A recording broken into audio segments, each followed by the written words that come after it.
Well, children, very good evening. Myself, Kalki Tripathi. Dear children, we have been studying chapter 5 history, that is the Mughals. Who were the Mughals? How did they establish their power in India? We have discussed much more about all such types of things. Now we shall see the greatest change in the Mughal rule, and we shall study the second phase of this chapter. Akbar. Akbar is considered as the greatest ruler of Mughal dynasty in the history of India. His regime is thought to be from 1556 to 1605 Christian era. Now we shall start. Sher Shah Suri lost his life accidentally in 1545. His successors were unable to sustain his empire. Taking advantage of this situation, Humayun recaptured Delhi and Agra in 1555 and re-established the Mughal rule in India. Again Humayun assumed the power of Delhi and Agra after death of Sher Shah Suri in 1545. Humayun died in 1556 due to injuries sustained after his fall from the stairs of his lifetime. After Humayun's death in 1556, his 13 years old son Akbar was crowned king with Bairam Khan as regent. Akbar was born in 1542 at Amarkot when Humayun was in exile. This is the story of Akbar. After his father means Humayun's death, he fell from the stairs coming down from his library. After his death, Akbar was declared as the Sultan of Delhi and Agra, having the age of little 13 years. Bairam Khan was his regent, his very faithful commander, and his supervision Akbar assumed the throne. Akbar was born in Rajput under protection of a Rajput king in Amarkot in 1542. That is a part of Rajasthan. When Humayun was exiled, जब हुमायूं देश छोड़ के भारत से बाहर भाग के रह रहा था शेर शाह सूरी के डर से, उस समय ये अकबर का जन्म हुआ. His accession to the throne gave Hemu, the general of the Afghan leader Adil Shah Sur, an opportunity to occupy Delhi and Agra.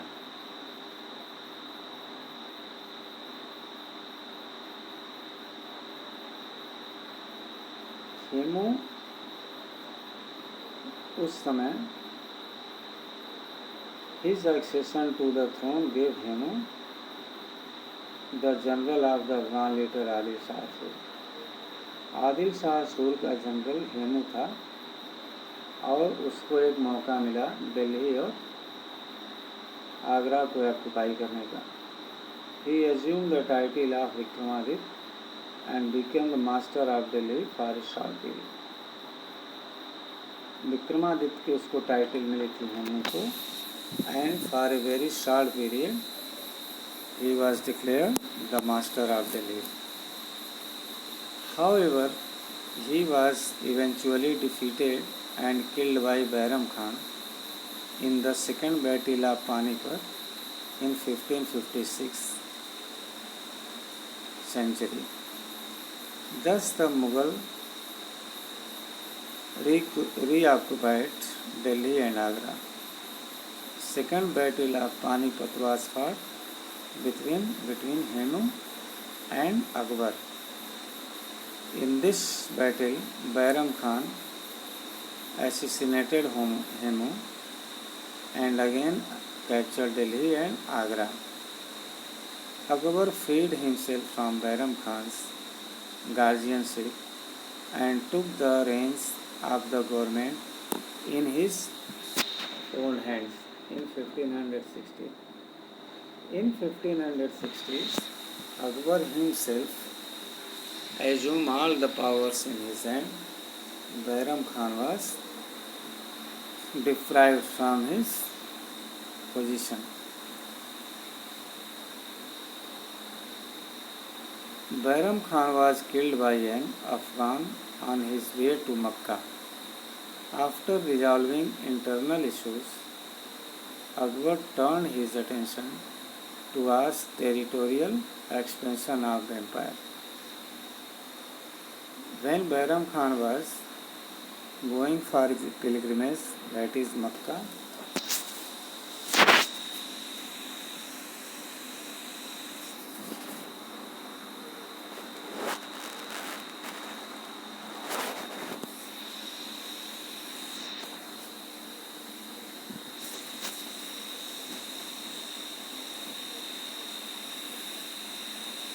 he was shot dead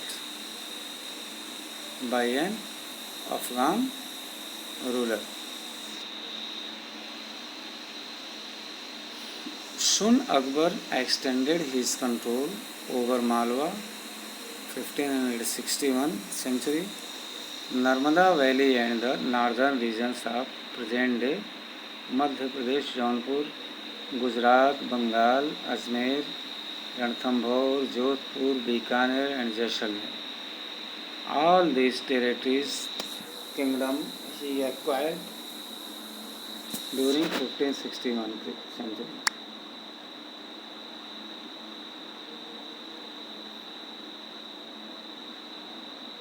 In 1572, he occupied Ahmedabad and Surat. The conquest of Gujarat paved the way for the Mughals to gain control over maritime trade and commerce. The defeat of the Afghan ruler Daud Khan in 1576 in the Battle of Ras Mahal brought Bengal under Mughal control. By 1600 to 1601, Ahmednagar, Khandesh and Berar in the Deccan were occupied. The Mughal Empire under Akbar extended from the Himalayas in the north to the Godavari River in the south and the Hindu Kush mountains in the north, west to the river Brahmaputra in the east. Now relationship with the Rajput. Akbar knew that the task of consolidating and strengthening his empire would never be complete without the support and loyalty of the belligerent Rajputs of Rajasthan. He also understood the importance of Hindu-Muslim unity and cooperation in order to build an all-India empire. To build stronger relations with the Rajputs, he followed a policy of matrimonial alliance towards the Rajputs. His marriage to Harkha Bai, popularly called Jodha Bai, daughter of Raja Dharmal of Amber, secured for him the crucial support of the powerful ruler of Amber. He also formed matrimonial alliances with several other Rajput princes. He assigned high posts to Rajput chiefs such as Raja Todarmal and Man Singh in the army and administration. He did not annex Rajput kingdoms that accepted his sovereignty and power, paid regular tributes. Following a policy of non-intervention in the internal matters of Rajput states, he abolished jizya and pilgrimage tax. In this way, he was very clever, no doubt. He knew without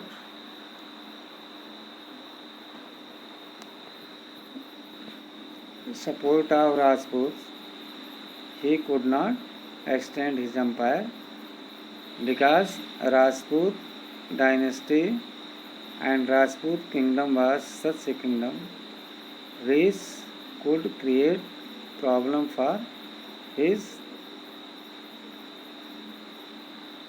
extension policy. That's why, to make Rajputs happy, he abolished jizya and pilgrimage tax. That was a kind of tax over the people to pay to the Mughals against any religious practices. Among all Rajput rulers of Rajasthan, Rana Uday Singh of Mewar did not accept the sovereignty of the Mughals and challenged Akbar. The Chittor fort was captured in 1567, forcing Rana Uday Singh to move out. Jaimal and Patta, the Rana's generals, continued to fight bravely, but they were defeated. In this way, we have seen the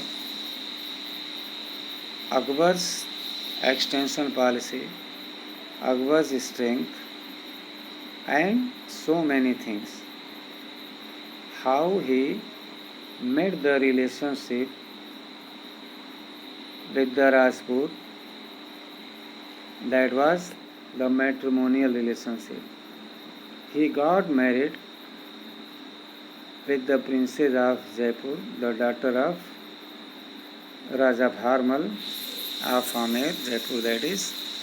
After that, many matrimonial relations in the Rajputs he met.